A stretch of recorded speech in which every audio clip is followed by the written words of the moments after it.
Welcome to Parks and Cons Con Talk, where we bring you news from the very best in pop culture conventions and take you to the heart of the floor at some of our favorite shows.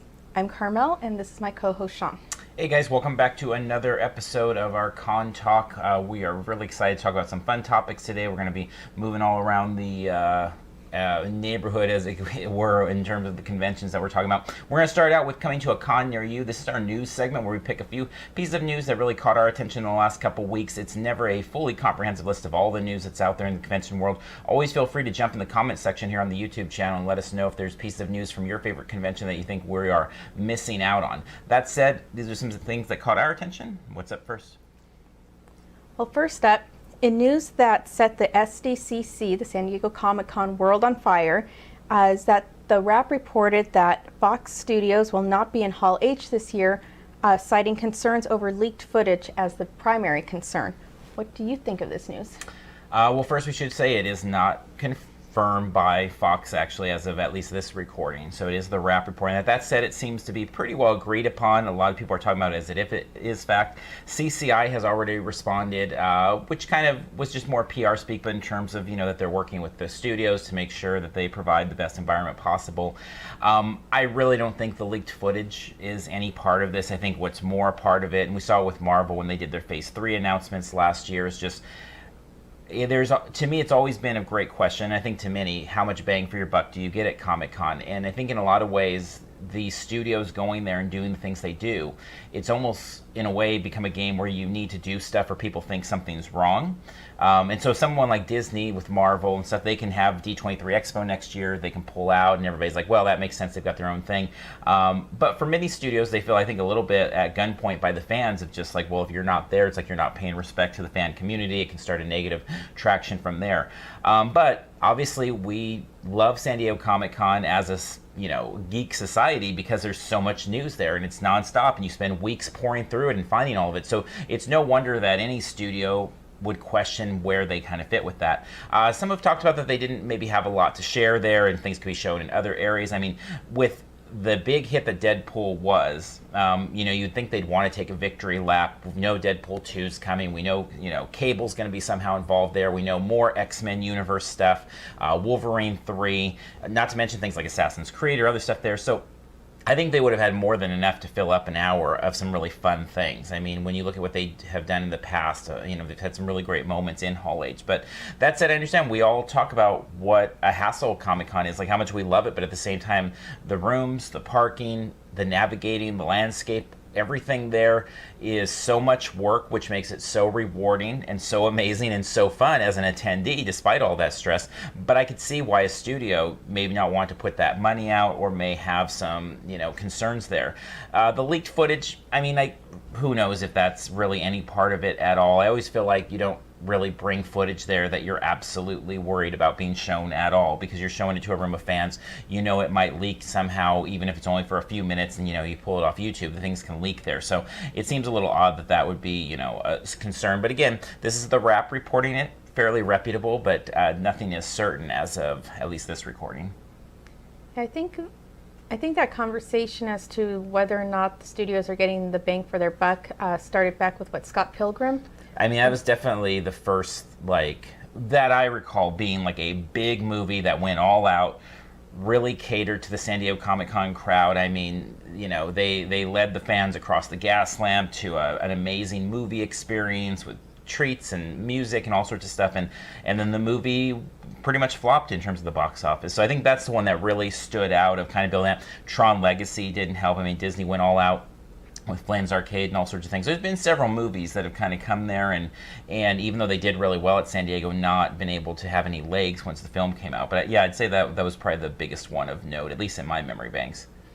I mean, it is having been in Hall H when we're told not to record things that are on the screen and things. I mean, we do our best to abide by those rules and stuff, but obviously sometimes they change the rules midstream. But even when we've had things that we've put on YouTube that we stopped recording maybe half a second into what was on the screen, like just enough time to shut off the camera, so half a second maybe, and it got pulled from YouTube pretty quick, which I kind of understand because they did say not to record it. Granted, we shut off immediately, so that's a whole other frustrating thing. But yeah, I don't see how that could really be a concern. I mean, if they want it pulled, they'll get it pulled. So that seems, yeah, it doesn't seem like that could be the primary concern really for the studios. There's no reason for it to be. They can get it pulled. And I mean, we've seen at D23, they can, if they really want something not recorded, the security and stuff can really do plenty to make sure that that's not happening. I mean, D23, they use like the night vision goggles and stuff to make sure that there isn't anything going on. So, and also D23, they use, you seal your phone in a Ziploc bag, an opaque bag, then you sit it on your lap and you can't access it. So that's something that's not happened at Comic-Con. It could happen. Very different though at D23, and I would say would be an immediate concern if they ever try to implement that strategy, is at D23 you're going for an hour to 2 to 3 hours maybe for their big animation panel or something like that, and then they clear the room. They don't allow camping all day long. Whereas Hall H, the entire culture is camping. I mean, very few people go into Hall H for just a few minutes. They're in there for 12 hours. So to be without your phone for that entire time probably isn't very likely. And obviously the other side of that too is the studios go there, unlike D23, where Disney really wants to have a set message that they share, and they want only the pictures and the video that they take shared. The studios come to San Diego Comic-Con to have their stuff shared. They do want to light up Twitter. They do want to have hashtags trending. They want little video snippets of the stars on stage for, the Avengers assembling or whatever it might be. So I don't think it really is in the cards for San Diego to do that unless they entirely change the game of what they're trying to do there. And I don't think that really is anything that would help the studios as well. So I've heard a lot of people, especially on like movie talk type podcasts and video things, YouTube channels and stuff like that, saying that, well, they think that would solve the problem. But I don't think the studios are interested in that either. I think, as you said, now night vision goggles and upping the security, the studios can even bring in their own security, whatever. I mean, Disney has security locked down when it comes to that. And even if you didn't have your phone in those opaque bags, it would be really difficult to record anything because they're on you. I mean, they are really on you and very active. But what the answer is here, I don't know. I mean, I guess partly what has to be played out still is what role, if any, does the leaked footage have to do with anything? Because from Disney's perspective, it's easy to pull out again because they'll have D23. Now, we'll see. Maybe Disney pulls out this year as well, and they do something 2 weeks later to do a Marvel announcement, El Capitan again, or something like that. But it's an interesting kind of ever-changing thing. But the bright side is San Diego has so many amazing things that something like Fox leaving or Disney, at least for us and most people we know, doesn't kill the con. Now there are some people that seeing the Marvel panel is such a big deal for them that it does really hurt them. But I know not for us or hundreds of thousands of people that are trying to get tickets for Comic-Con. Yeah, now if Fox starts a trend and then all the studios start following suit, realizing or thinking that, well, Fox pulled out and they're still successful, so why should we bother going down there? Then obviously that could lead to significantly more, but I imagine that's not going to be the case this year. I mean, we'll talk about it again next year when we see who's showing up and who's not showing up, but definitely. Yeah, well, I guess it's yet to see what the impact's really going to be with Fox leaving. Yep, to be continued. Yep.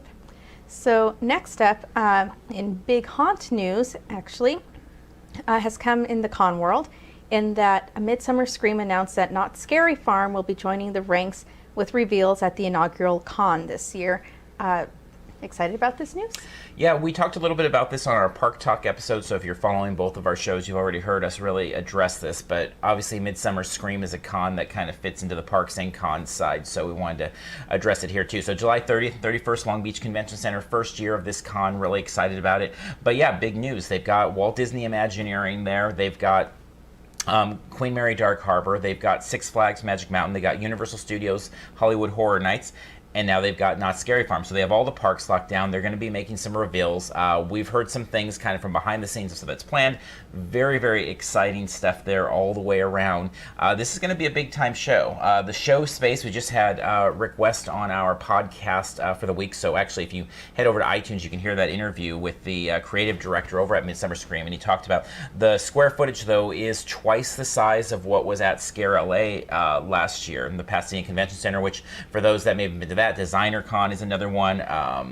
Powermorphicon. If you've been to any of those cons, you know that's it's a big space. Well, but RoboToys doesn't use all the space that they use, but those using all that space and then doubling it. So it's going to be a huge floor, huge presence by the park, and the parks and the prices for the tickets are really low. So I think it's definitely something to follow along. It was definitely worth mentioning here. I mean, as we go on, we'll be kind of touching on their news, maybe in both sides, depending on what the specific news is. But this one definitely seemed to fit on both scripts, so we included here. But yeah, I'm super excited for it. I think it says a lot about the show itself. It says a lot about the people involved, that all of these big names like a Walt Disney Imagineering, like Knott's Scary Farm, that they've all jumped on board already with this first year con. That's not something very common in the convention world, to see the big names jump in. That's something you usually build up to over 2, 3, 4, 5 years of success, where you prove that people come out. Because obviously a concern of any company, we just talked about it with Fox going to San Diego Comic-Con, is you want people to talk about the stuff going on. So it doesn't do Knott's or Disney or any of these companies any good if they show up to Midsummer Scream and present to an empty room. They need big packed rooms, big packed floors with people tweeting and Instagramming and Facebooking and everything else. And so I think the fact that they already believe that that's going to occur says a lot of good things. We love the Long Beach Convention Center. We love the team putting the show together. So yeah, I think it's really big news, and I think I'm really excited about the show. Yeah, definitely agree.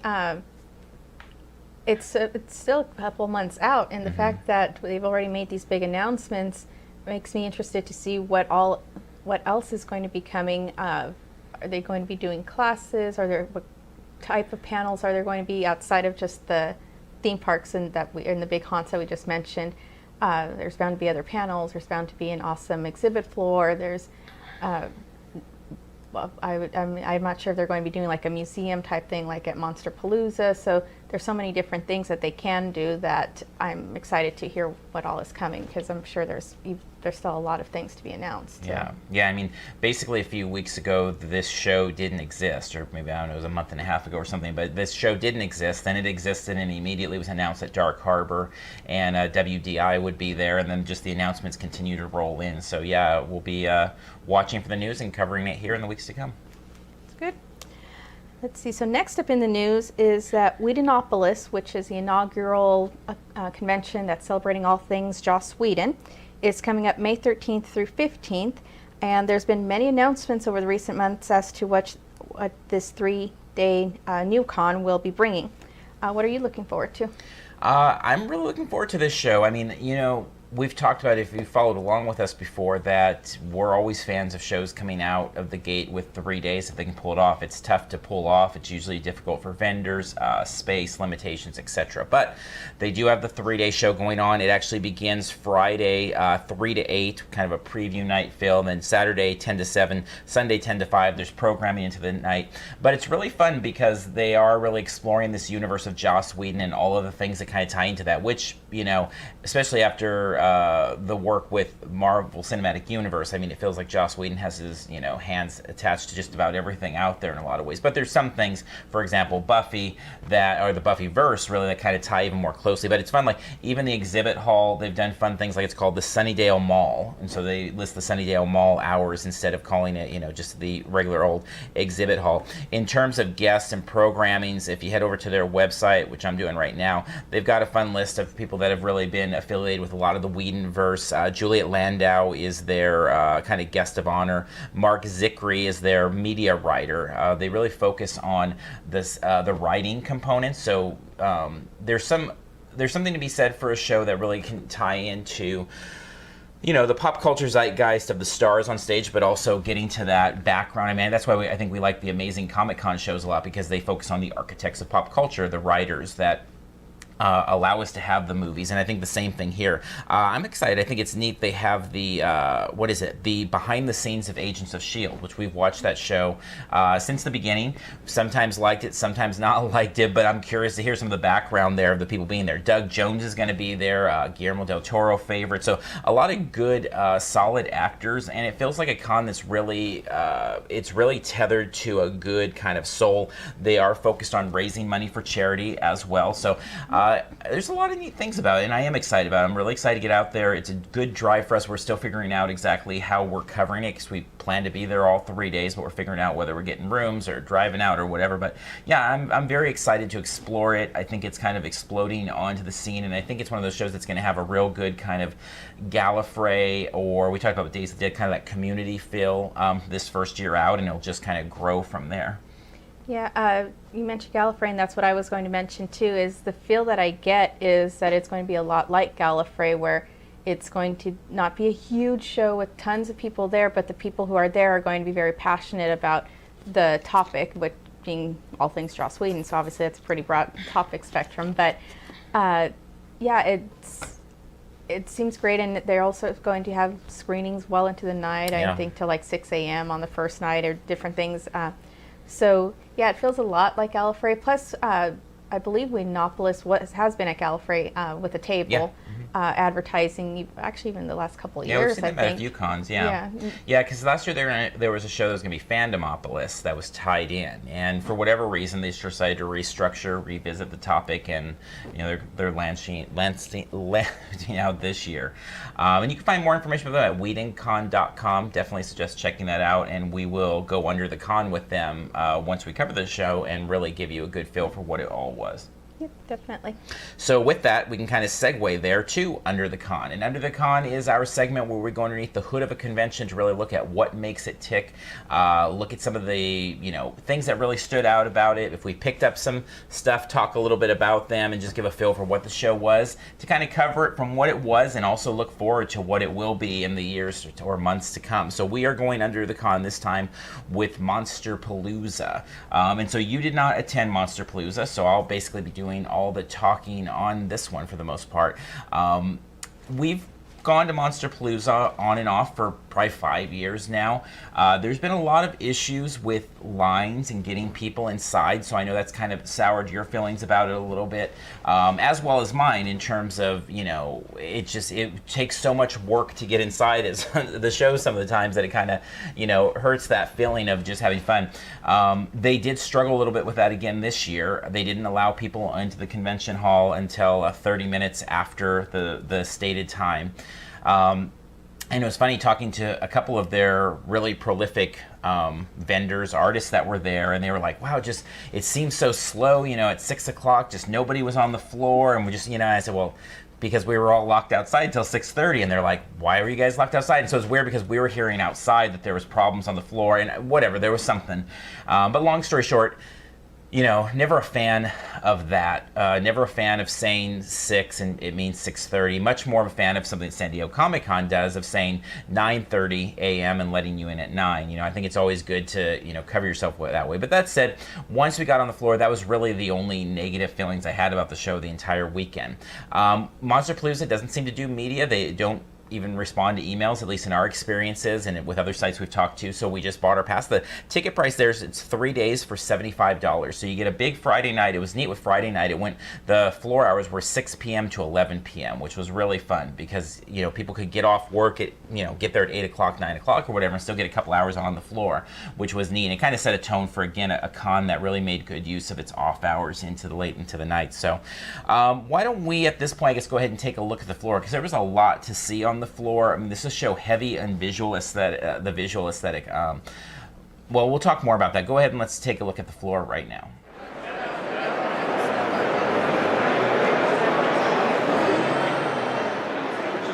Yeah, I mean, we're definitely the industry leaders along profiles.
try in the cocoon thingy, the organ.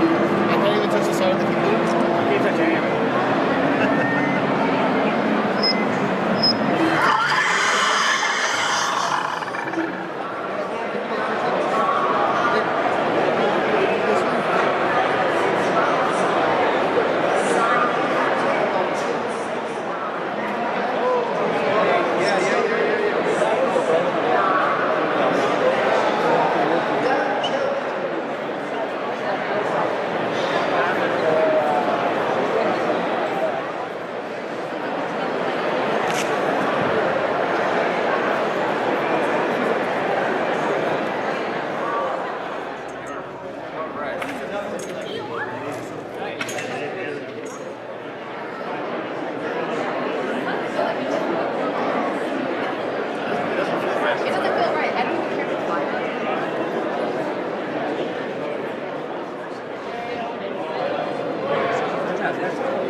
All right, so hopefully you enjoyed that look at the floor. One of the things you'll notice is, again, talking about floor space as we were talking about Midsummer Scream, is this is a much bigger floor if you've been to Monsterpalooza in the past. It's been at the Burbank Marriott, a place that we go to a lot of conventions and is fine if it's a really small show, like probably 800 people or less.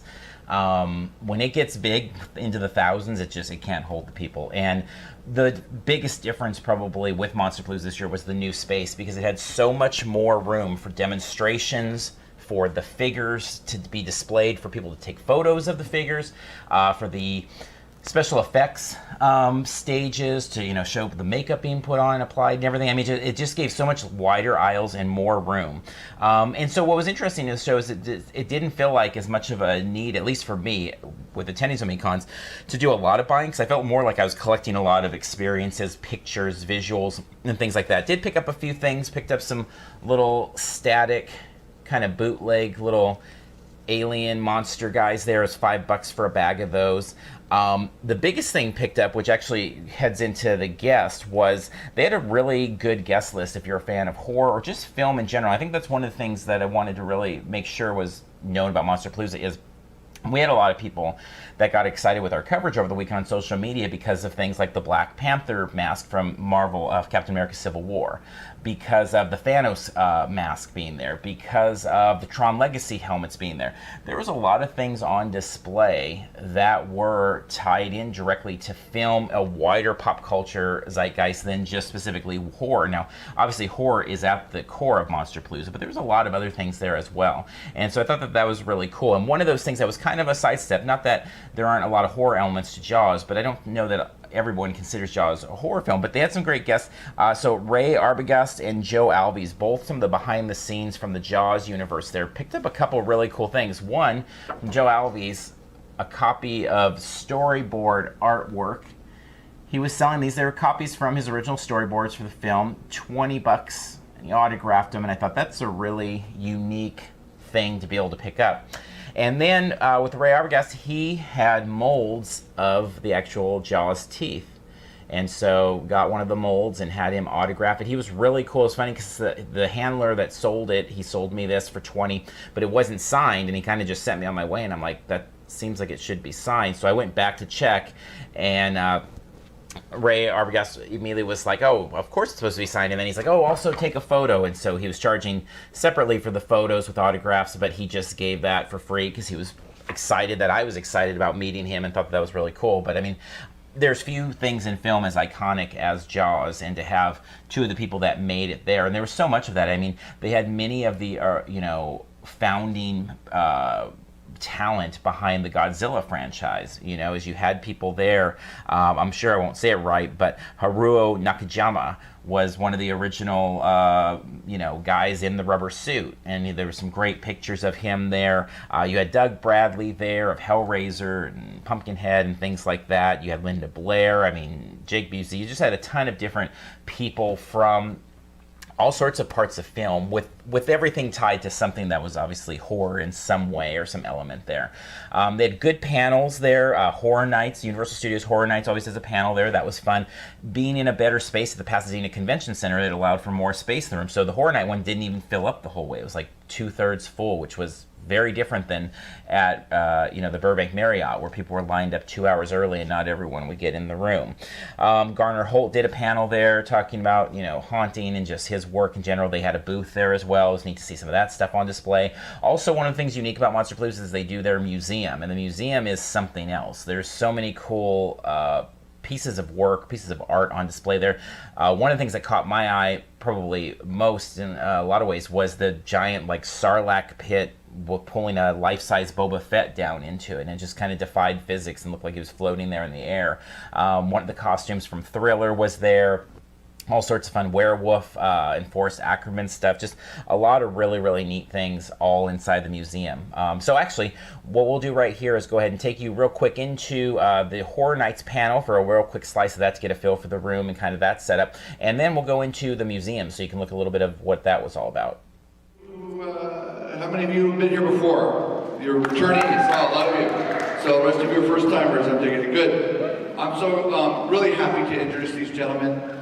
This panel is always one of the most popular. They've been here several Monsterpaloozas. Nice thing now, with this big room, we're not having to turn anybody away. It's usually a packed house over in Burbank. We have a little more room here, so we're really happy to see such a big crowd. So happy to introduce two fine gentlemen and talk to you about Universal Horror Nights, Mr. John Murdy and Mr. Chris Williams.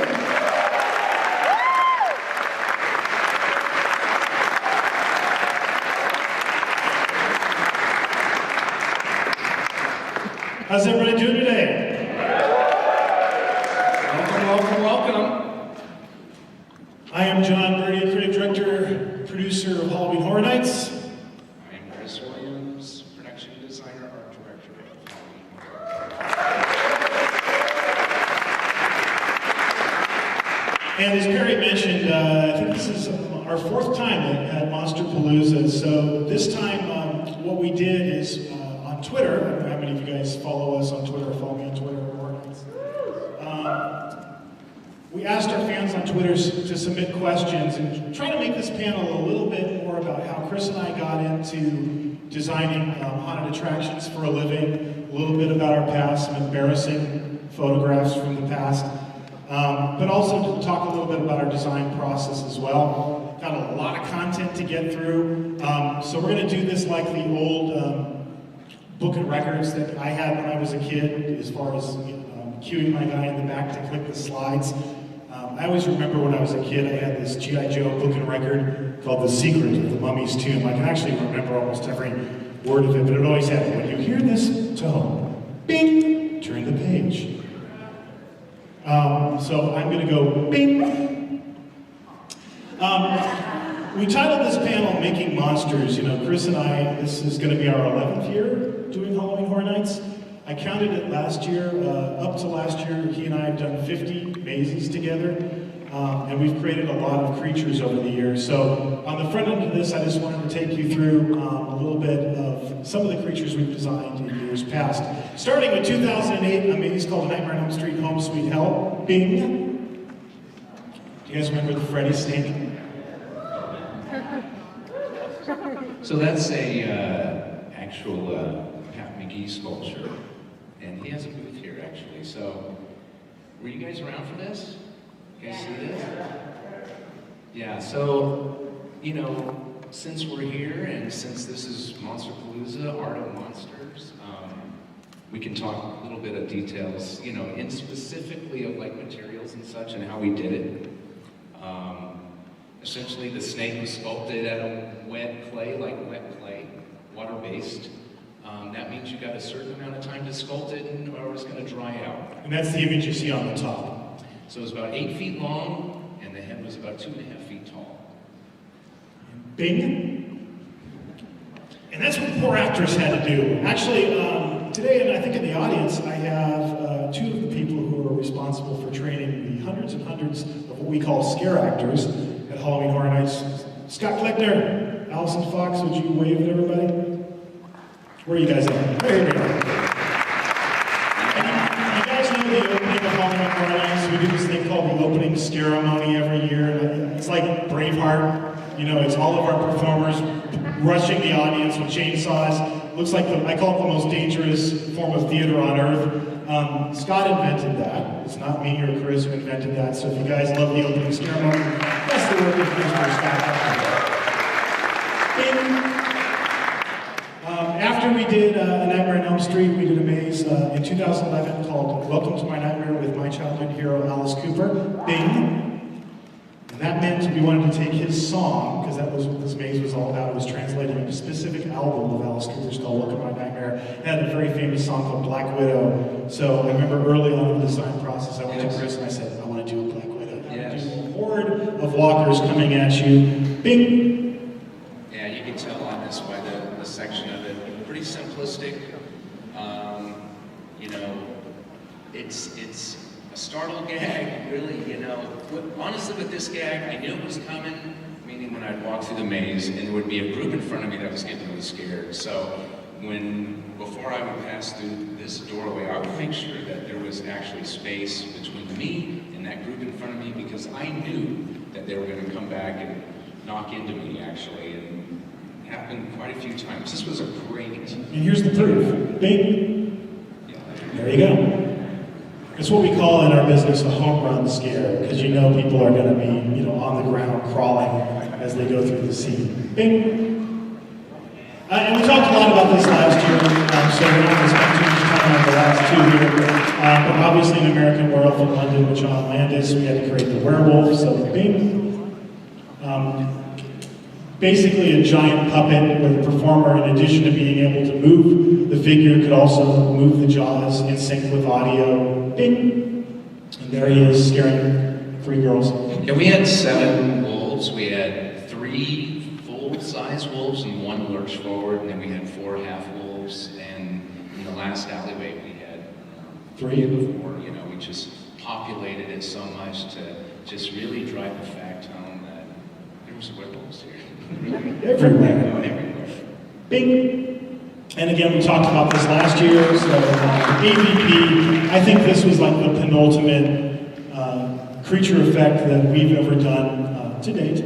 And of course, I'm talking about the Queen Alien. Bing! This shows you not only the scale of how big this thing was, which was 16 feet tall? 18, I guess. We designed it to be 16 and it got bigger. But you see those guys kind of floating up there. There were actually 3 performers controlling the Queen, and they were elevated on this huge ramp behind the set, and one controlled the head, yes, and then one for each arm. Yes, and they're looking at monitors actually behind as well. So we were trying to get them to do like a nice fluid movement, and we were trying to initially figure out how to get that. We talked a lot of different ways of marionette movement with cables, and really felt that the best way is to put performers behind the wall and then to rod up at her in a fluid movement. And with the 3 performers, that we actually had more, but some of the 3 that when they would work together in such unison that they had a little choreography. So when the strobe light was going off, she was raising her head, and these guys had this sequence, and that's what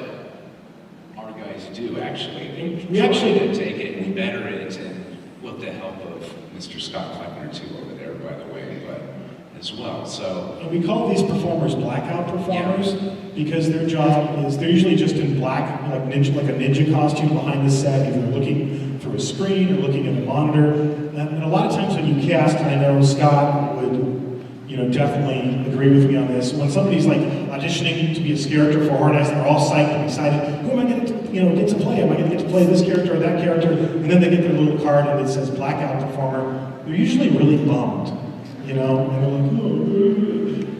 and then so it's Chris and I's job when we train our actors to make them realize it's absolutely true how important their role is, because if these performers didn't do the Queen right, it's the finale of the maze. It wouldn't have played as well. And I won't reveal too much. We're going to get into announcement season here pretty soon for Horror Nights. Maybe sooner than you think. Yes. Maybe not today. Yeah. Soon. But I will tell you, and this is all I'm going to say, there is one maze where the role, all the different roles that we have, and if you're playing a certain, character, there's X amount of performers playing that role. There's one maze where blackout performer is the #1 role in the maze, and there is a ton of them. Dude, And I'm not going to tell you anything more. you're such a teaser. I know. I hear you know every baseball team. Baseball, but I've never met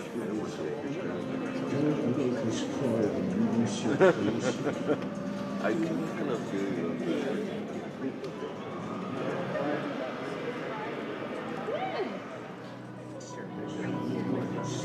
That's one thing I really regret not actually being able to. I went to the second store.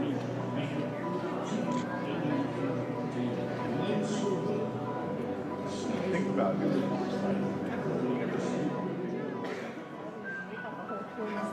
How old was it? I actually saw you when you were the last one.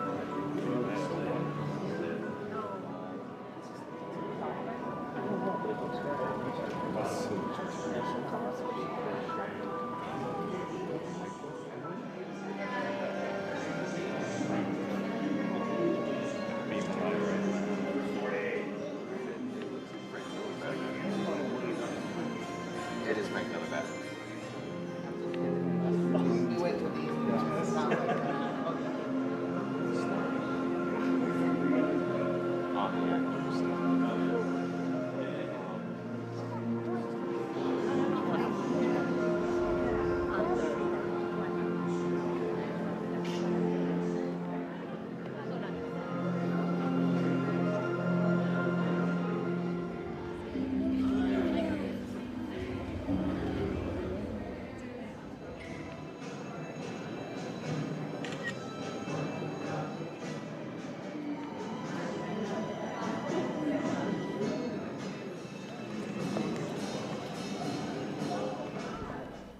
So yeah, hopefully seeing that, you get an idea of some of the unique features that Monsterpalooza had. I mean, I said it on the podcast, which you can check out on our iTunes and Stitcher, but I mean, this convention was a totally different convention than it had ever been before. I mean, the heart and soul were the same, but the space that allowed things to grow.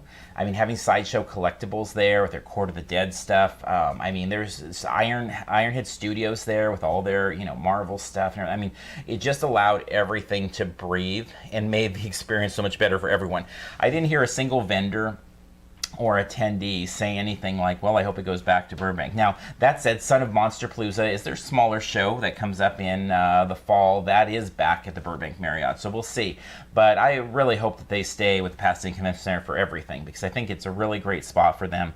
I was really surprised going into the show, because coming into it, it was like, okay, it was another con to cover, but it really ended up being probably in my top 3 conventions of the year so far in terms of fun. And I drove out every day at Pasadena. It was a good hour-and-a-half drive one way, all 3 days. But I didn't regret it at all. I enjoyed it. I hated leaving every day when we had other things going on or at the end of closing or whatever it was. It was just a really, really fun show, and I highly recommend checking it out. And I think you'll enjoy it. I think it really has a lot more to offer than just the horror element. I think if you're a fan of any of the behind the scenes of film, it's a place for you. But especially if you have a little bit of a love for the macabre or the the horror scene, it definitely even more so. Now, was there too much horror or too many scantily clad women to be comfortable taking children, or do you think it's a family-friendly place? Yeah, I think so. I mean, I'd say any con you've got some cosplay that's a little more risque, or you have some statues or things like that. But for the most part,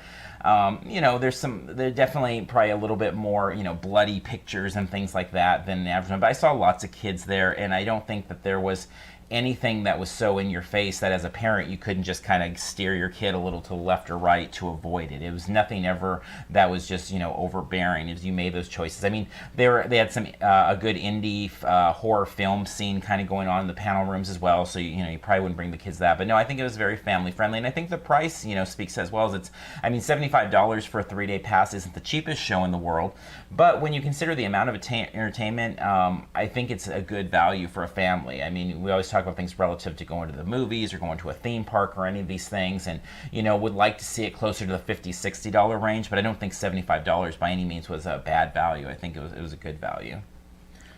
So you can find out more information about them. And again, Son of Monsterpalooza is coming up. Really, it's going to be in haunt season, so we'll see how it fits for our schedule, making it out there again. But you can check them out on monsterpalooza.com. You can also find information, obviously, on them on our homepage. You can head over to our convention section where we'll have more coverage of Monsterpalooza. And obviously on our podcast, I go into more detail, kind of broke it down, did segments on Friday, Saturday, and Sunday talking about some of the things that I saw there and did. So head over there and check that out as well. All right. All right, so up next, we have our segment that we call Con Tips, and this is where we try to give you some suggestions and some advice to make your future con experiences more enjoyable. Sometimes they're going to be more generic, kind of general tips, and other times they're going to be more specific to a specific con. In this case, however, we're going to be talking about panel descriptions. Yeah, this seemed like I was in trying to decide what direction we go with our convention tips. I thought, well, we have our own lists I save in my phone of convention tips as we cover cons throughout the, you know, years over these past few years. And so I just started at the top, and one of the first tips that we had there for ourselves was reading thoroughly panel descriptions. And it was more specific to San Diego Comic-Con.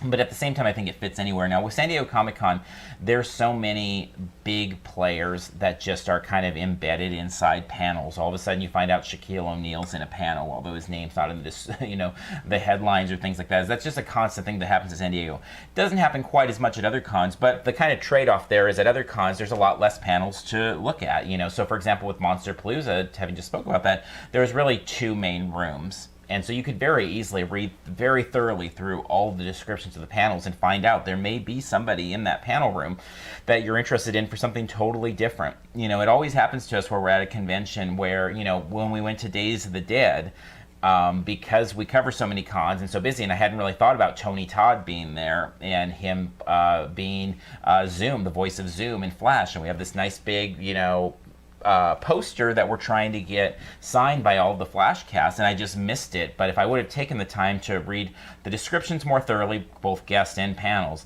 and then, you know, always going to IMDb or places like that, it's just sometimes you're so busy. But for most people, you know, I think the people that watch a lot of our convention talk things, they go to a handful of cons a year because they're interested in enough to watch a con talk show. But they don't necessarily go to so many that they're inundated week to week the way you and I are. So yeah, looking at those descriptions and just being very thorough about that can help. I mean, to a larger extent, just being very thorough about reading the website and doing research. We talked a little bit about finding that information in some of the past con tips, but I think that that's something that can go a long way, and I think you'll be surprised what you find there. And a lot of times you can get something signed at the end of a panel much more easily than when they line up separately, or sometimes they don't even go line up. You know, some of these people don't do signings anywhere at all. They're just there to talk on the panel, and that can be a good way to grab them.